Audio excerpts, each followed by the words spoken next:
everybody doing today? I pray all is well with you and your families. We are doing okay, thank God. So, today's question is it depression or is it a demon? D-E-M-O-N. So this question, I've asked it, I think this is the second time I've asked this question, and what led me to this question is because of what was happening in my family. So the first time I asked this question to God is when my daughter was in high school, and then the second time I asked this question is when she told me about her so-called job. So, let me first tell you my understanding of depression and demon, and then I'll go from there. So, what I understand about depression is it's a mental illness.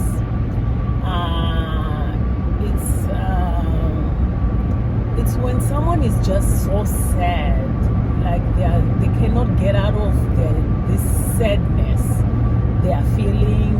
And depression can be caused with so many different things in your life. It can be maybe death, or it can be losing a job. It can be anything, guys. It can be sickness. It can be anything. I also understand that depression there's different types of depression. There's a depression that is ongoing. There's a depression that maybe comes once in a while and then goes away. There's depression that it's like comes at around certain period of time. Let's say if your parent passed away in June, maybe that month of June you can be triggered and you can suffer depression. I also heard that the depression can be there's mild and there's severe depression, and some of the symptoms will be like you are just so tired, you are irritable, you are angry, you don't want to hang around with anyone, you want to sleep a lot or you don't sleep, you want to you eat a lot or you don't eat. It can be seen through hoarding, or you can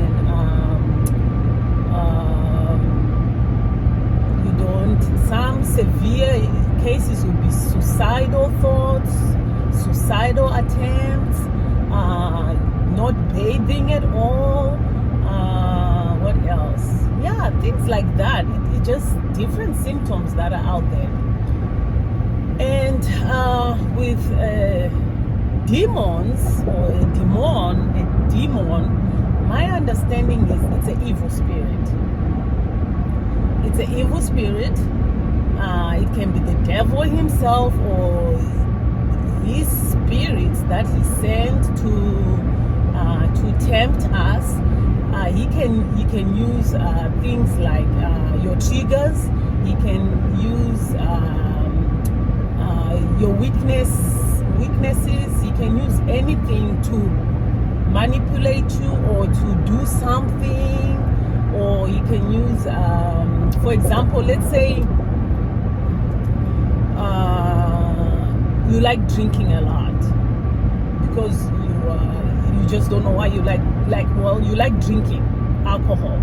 So I heard that you will make sure alcohol is always around you, or you can use friends or people to make sure they bring that alcohol to you. That's how he does it.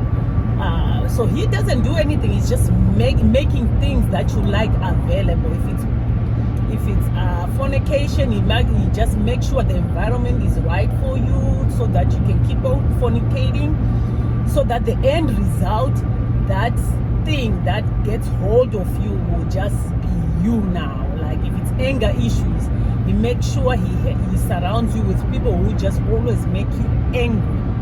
And then before you know it, that angry demon gets hold of you now. you can't get out of it, and then your anger end up killing someone. That's a demon to me. That's my understanding. And also my understanding on the demons is really they're on a leash. God has just put those things on a leash because they can only do to you what He permits. They cannot do more than what God permits, unless if you are initiated in some kind of demonic thing. That's a different story by itself. Like you become demonic possessed or whatever it is. That's something else. But me, the demons I'm talking about, it's the stuff that the devil kind of uses to tempt you, or to what you call it, to entice you to do stuff that you cannot control no more. You just keep on doing it, but you want to stop doing it, but you can't stop it. That's what I think a demon is. Okay, so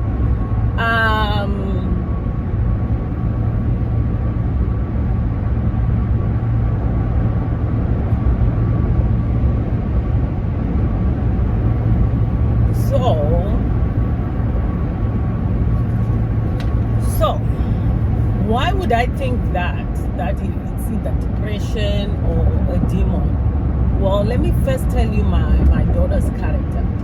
She is the most sweetest, kindest, loving, slow to anger human being you can ever find. Very respectful, very respectful. She's just a kind-hearted person. Okay, doesn't talk too much, don't like to talk too much, don't like to be bothered, just want to stay in her zone. If she's around, she's just kind, she's nice, that type of human being. Don't want to get into argue with people. If you are angry, she'll just let you do your little episode, and then she'll just reply to you in a very soft nature, like, wow. It's just that type of person. That's how she is, naturally. Okay. So the problem when she started having problems is when she really, like real deal problems, was in high school. So the first time she told me, "Mommy, I'm depressed," is when I would notice that she now didn't want to hang around with us. We say, let's go to main event. Let's go have some family fun, something like that. We'll go. She doesn't want to be involved. She's just on her phone. She's now like getting irritated and things like that. So I was getting annoyed with the attitude thing. I was like, oh, maybe it's a phase. This phase, it's a phase. It will go away, but it never went away. So then when I saw that she was sleeping more, when she come from school, do her homework, she want to go in the bed and just don't want to be bothered, then I questioned her. I was like, why are you doing this? What's going on with you? And then that's when the first time she told me, she was, oh, I'm depressed. So I was like, do you even know what depression is? Or you just saying I'm depressed? Well, I am depressed. I said, why do you think you are depressed? Then she would tell me these stories of like, oh, you are too strict, you don't allow me to hang around my friends, you take my phone, I can't even go out and with my friends and have fun, you just bother me too much, you make me do too many chores, things like that. So that time I was like, that's not depression, you're just making excuses so I can go with whatever you want, so I can allow you to do whatever you want. It's not gonna happen. So I didn't take it serious, which is lesson number one, what I want you to learn on this mistake. If your child tells you they are depressed, take them for their word. Don't even rub it off. Just say, okay, you are depressed, let's go to the therapist right away, because at least right there, they are still under your control. You can just take them to the doctor right away and let the doctor tell you no, they are depressed or not. which I failed to do. I just thought this child is making excuses that, oh, she's depressed, she doesn't like her school, change my school and all that. And I was like, oh, that's teenage issues. I should have taken it serious, but I did not. So moving forward, we did not do anything about it. She goes to college, finds a college that she likes. She goes to college. First year was good, amazing, was good. Grades were good, everything was good. She was happy. She was living at the campus. She could do whatever she wanted. I wasn't even monitoring her or calling her or going to the school. I was just like, you know what, when I call you to ask you how you are, just check with me once in a week and tell me how's things. That's fine, and have your grades. I'm good. So we were good at doing that. But the second year of the university thing, then she started saying, oh, well, I don't like my roommate. We are not getting along. I want to change my dormitory. I don't want to be there, things like that. So I was like, yeah, but you're two girls in one room. You're gonna have tensions. Just try to say when she's there, you're not there. Make it work. She said, no, I don't want to be in the room. I don't want to have a roommate no more. So we said, okay, when school open, just if you can find the place you want, as long as it's under the school, then that's fine, because to get an apartment somewhere out of pocket, that's not gonna happen because we cannot afford it.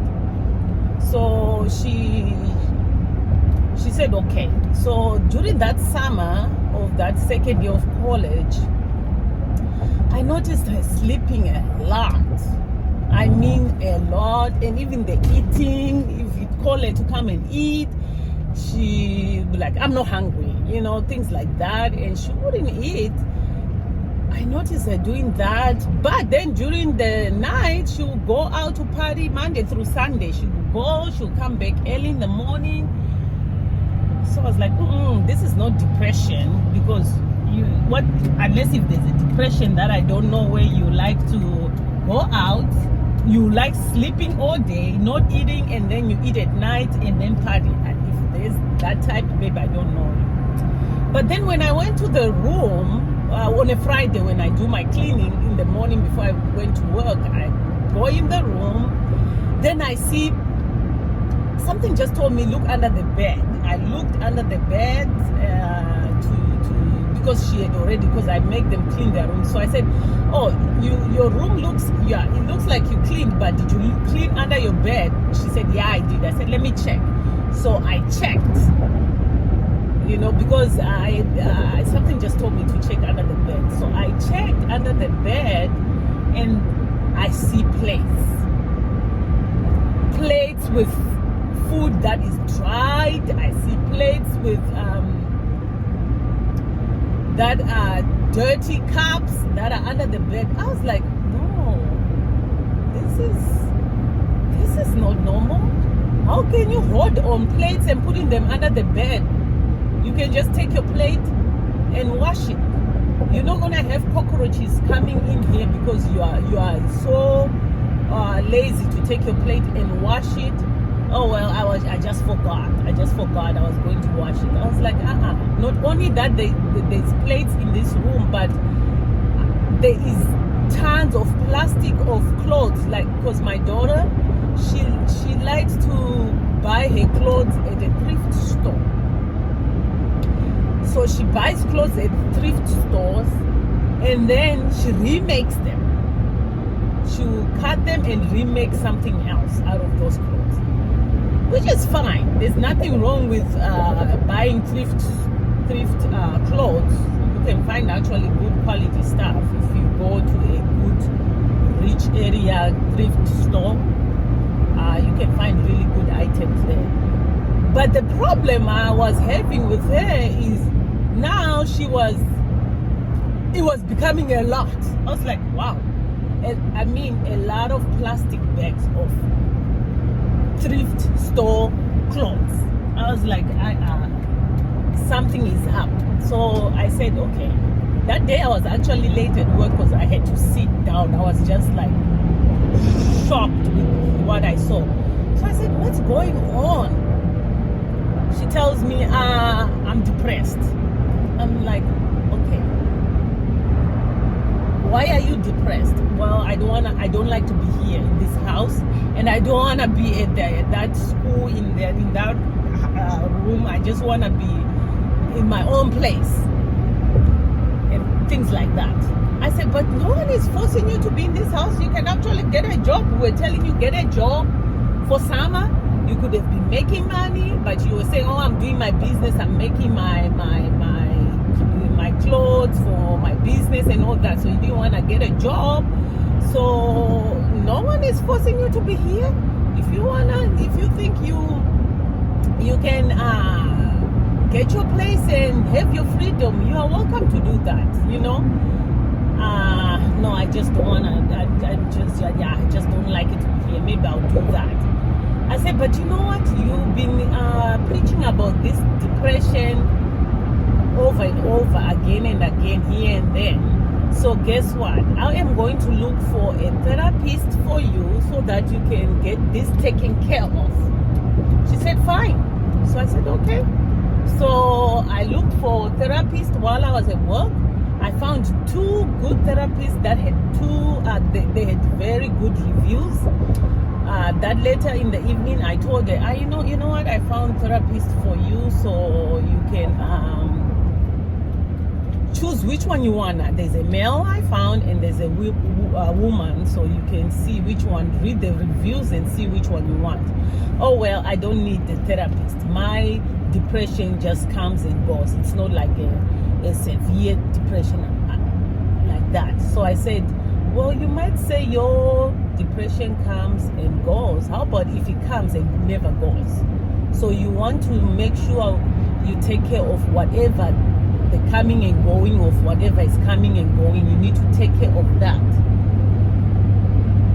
So if you don't, maybe it's because I looked for the therapist. So guess what? You look for the therapist and you go. Make sure you go. She said, okay, I'll look for the therapist. So the summer, I was just put, did you find? No. I said, you need to look for a therapist because we need this thing taken care of because you've been saying you're depressed, on and off and all that. She said, yeah, I will look. So she eventually goes to school. She doesn't go to the therapist. I eventually don't push because I saw that once I push my daughter to do something, she closes. She closed the door. Like she won't respond to you no more. So I just let it go. My husband tried to encourage her, just see the therapist. It's not like what you think. If it's a problem, they have medication. It's something you can get. They can take care of. It's something like that. Trying to encourage her, but she said, no, I'm fine now. So she never got that problem resolved. Then when December came, she was in a good mood, but I could tell, something was bothering her or whatever. Like she wasn't herself, like her self, the child we know. So I said, me and my husband discussed. We said, maybe she needed a change of environment. Since it's Christmas, it was now December. They were on break for Christmas. So we said, you know what? Let's ask her. Maybe she wants to go. We can go to Africa or go to Britain where her cousins are, or Australia where the other cousins are. Maybe that will motivate her, something like that. Than us buying these gifts or whatever. Let's just do that. So we asked her, and she said, oh yeah. We say, do you want to go to Africa where grandmas are?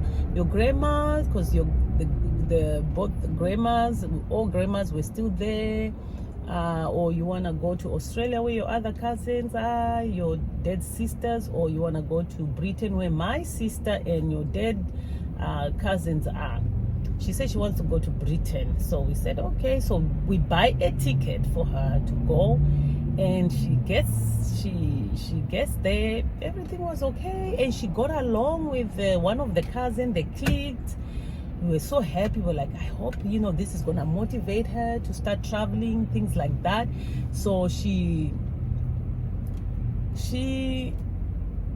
went there for, was it 2 weeks or 3 weeks? Because she came back after New Year's, which was fine. So she came back. We saw a little bit change. She was motivated to want to travel and all that. So it was a good thing. It was really a good thing. So that was the effort we tried. So we did make an effort of trying to find therapists, which she didn't want to go. We made an effort to say, let's change the environment if she's inspired, even to move over there. My sister was willing, like, she can come, she can find a university over there, maybe change of environment will help. She didn't want to move. She just said, you know what, I would love to maybe travel the world. We said, yeah, that's a good idea. You youngsters, you're so, you're so daring. You are not, you don't think inside the box, you think outside the box. So you know what, traveling is really, we are supportive. You can work and start traveling and all that. Just finish your school and things like that. Okay, so fast forwarding, she went back to school. Everything was okay until when COVID hits. COVID came. We had the child, I want to take a break. We said, okay, that's fine, take a break. She takes a break, and the rest of what happened after that, if you didn't watch the video, go watch that first video I have on YouTube. You will know what happened after that. Right. Now, comparing the two, whether it's depression or it's a demon,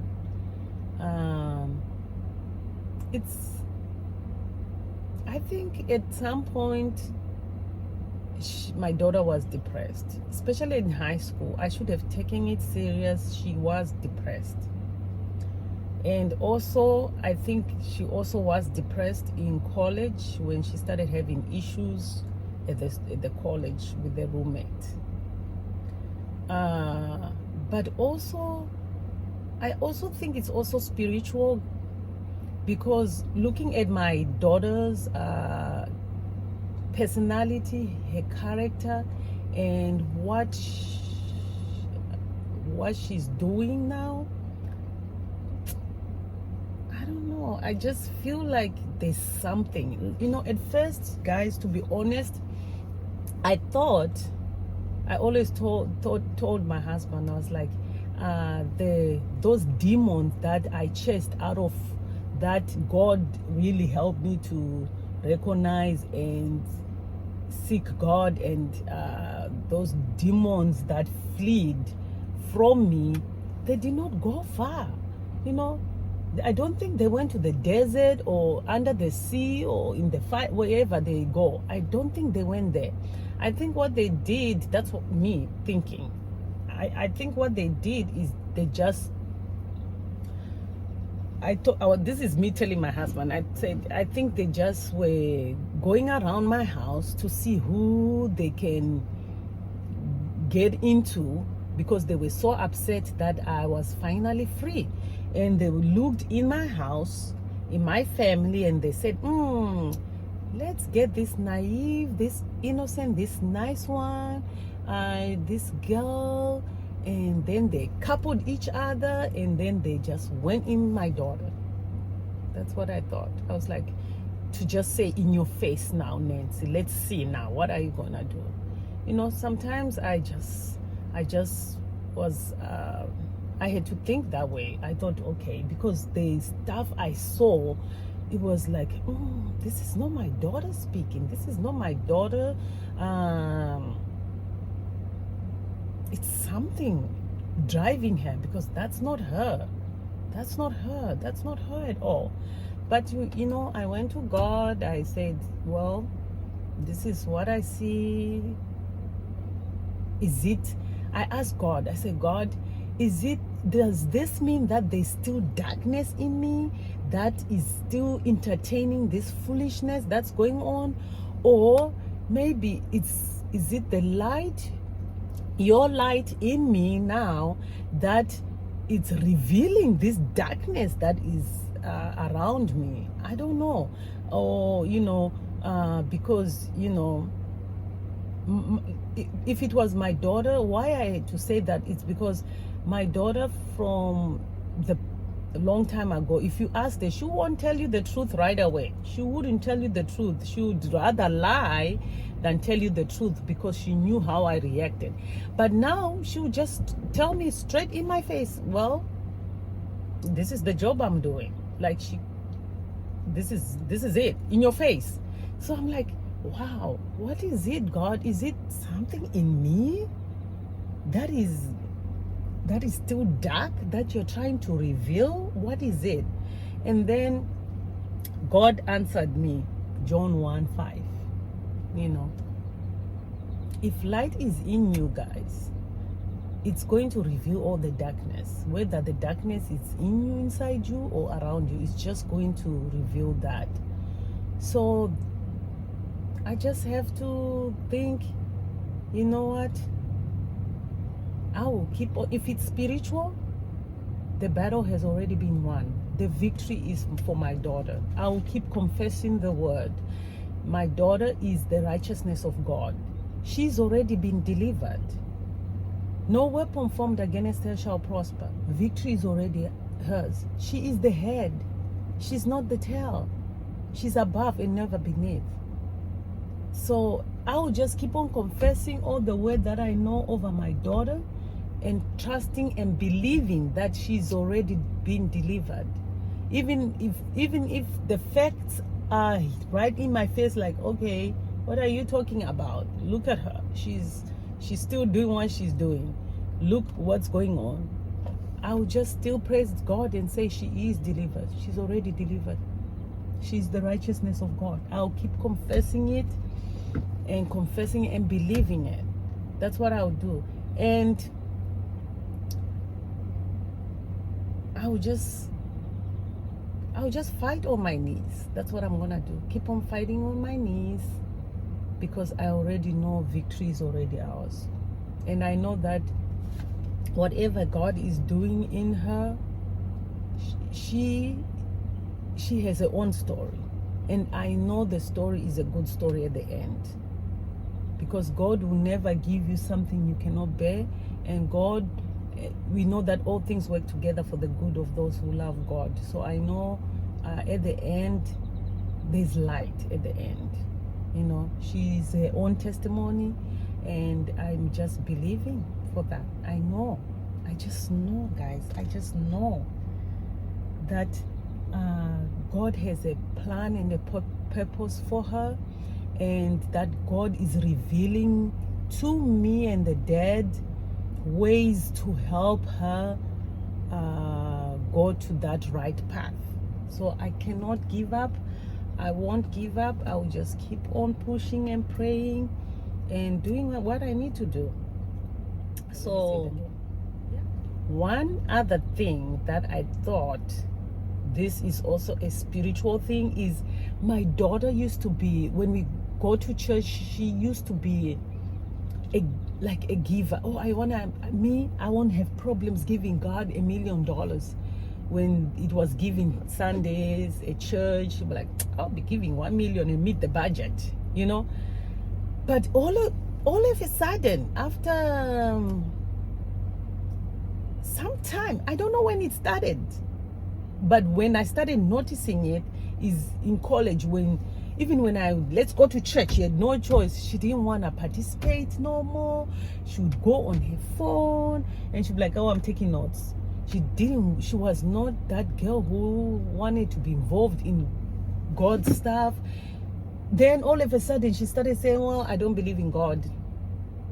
What do you believe in? In nothing.